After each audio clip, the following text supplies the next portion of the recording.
আসসালামু আলাইকুম দর্শক বন্ধুরা, কেমন আছেন সবাই? নিশ্চয়ই ভালো আছেন। দেশ এবং প্রবাসে যে যেখান থেকে আমার প্রতিবেদনটি দেখছেন সবাইকে আন্তরিক শুভেচ্ছা অভিনন্দন এবং অনেক অনেক ভালোবাসা। আবারও চলে আসলাম আপনাদের মাঝে আরেকটি ছোট্ট একটি ভিডিও নিয়ে। অবশ্যই ভালো লাগবে, সাথেই থাকবেন। অনেক দিন ভিডিও দেওয়া হয় না, এটার জন্য আন্তরিকভাবে দুঃখিত। আসলে সামনে যেই দেখতেছেন গাঁথনির যে ভিডিওটা, এখানে একটা বেড়া ছিল। এই বেড়াটা আমি সাইড করে রেখে এখানে ইট দিয়ে গাঁথতেছি। আমি নিজের হাতে কাজটা করতেছি। যাই হোক, ভালো লাগতেছে অনেক নিজের হাতে করার জন্য। আপনারা হয়তো ভাববেন যে রেজা ভাই নিজের হাতে করতেছে কাজটা, এই কাজ আগের থেকে করছে কিনা।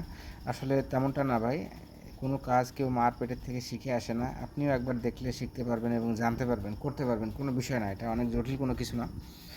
তো যাই হোক, এটা করতেছি এই জন্য যে আগে গাড়ল ছিল, যার জন্য আর কি বেড়া ছিল, ততটা প্রবলেম ছিল না। এখন পাশাপাশি আমি গরু পালন করব, যার জন্য আর কি এখানে ভাবতেছি যে এখানে একটা গ্রিল সিস্টেম করব, যেখানে গ্রিলটা দিলে বাইরের বাতাসটা ভিতরে প্রবেশ হবে। আমার ফার্মের যাতে এমনিতে যাতে গ্যাস গন্ধ তারপরে একটা অসুবিধা না হয়, এটার জন্য মূলত এই গ্রিল সিস্টেম করা। আগে যেই বেড়াটা ছিল ওটাও থাকলে সমস্যা ছিল না, কিন্তু এটা যে কোনো সময় হয়তো খুলে সরানো যেত। এমনকি আগে এতটা সেফটির প্রয়োজন মনে করিনি, এখন যেহেতু গরু পালন করতেছি সেফটির একটা প্রয়োজন আছে, সেটা ভেবেই আর কি মূলত এটা করা। তো যাই হোক, এখন যেটা করতেছি এটা রাস্তার একেবারে সাথে আমার কিন্তু ফার্মটা।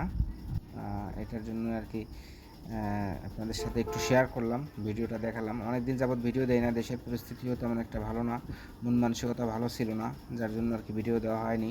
এখনও দেশের পরিস্থিতি খারাপ, অনেক জায়গায় বন্যা, বৃষ্টির কবলিত পানিতে অনেকেই সমস্যা হচ্ছে। আমার এখানে তখন তেমন কোনো সমস্যা না, আমি যশোর জেলা আলহামদুলিল্লাহ অনেকটা ভালো আছি। এবং যারা আসলে পানি প্লাবিত এলাকাগুলোতে আছেন তাদেরকে জন্য সবাই দোয়া করি, আমরা সবাই ভালো থাকবে।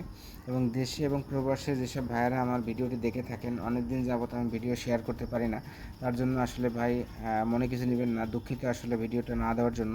ইনশাল্লাহ সামনে দিয়ে আমি আবার নতুন করে চেষ্টা করতেছি আপনাদের সাথে ভিডিও দেওয়ার জন্য, ভিডিও দিব।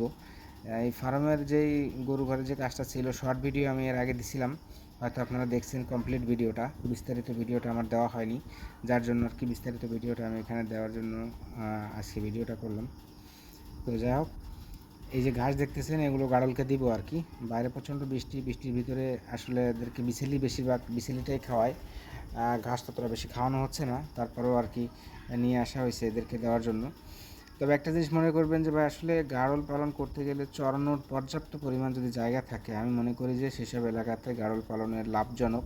আর যেসব এলাকাতে চরানোর জায়গা নাই, সেসব এলাকাতে আসলে ততটা বেশি লাভজনক হয় না। কারণ যদি আপনার পর্যাপ্ত পরিমাণ ঘাস থাকে তাহলে তো এদের খাবার যোগান দিতে পারবেন, কিন্তু ওই ঘাসটা তৈরি করতে গেলে তো আপনার টাকার প্রয়োজন, জমির প্রয়োজন, আপনার পরিশ্রমের প্রয়োজন, সব কিছু মিলে কিন্তু কষ্ট আপনার বেরোবেই, কষ্ট। তো যাই হোক, আর যদি চরানোর জায়গা থাকে উন্মুক্ত, তাহলে তো আপনার এইসব জমিরও দরকার নেই, ঘাসেরও দরকার নেই, কোনো কিছুরই প্রয়োজন নেই। আপনি সরাসরি নিয়ে চড়ায় খাওয়ায় পেট ভরা নিয়ে আসতে পারবেন, তাহলে ওইটাতে লাভজনক বেশি। আর গাড়ল পালন ঘাস ছাড়া করা যাবে না তা না, আপনি করতে পারবেন, খরচটা বেশি। তো আপনার লাভের অংশটুকু যদি আপনার খরচে যদি খেয়ে যায়, তা আপনি লাভটা কীভাবে করবেন?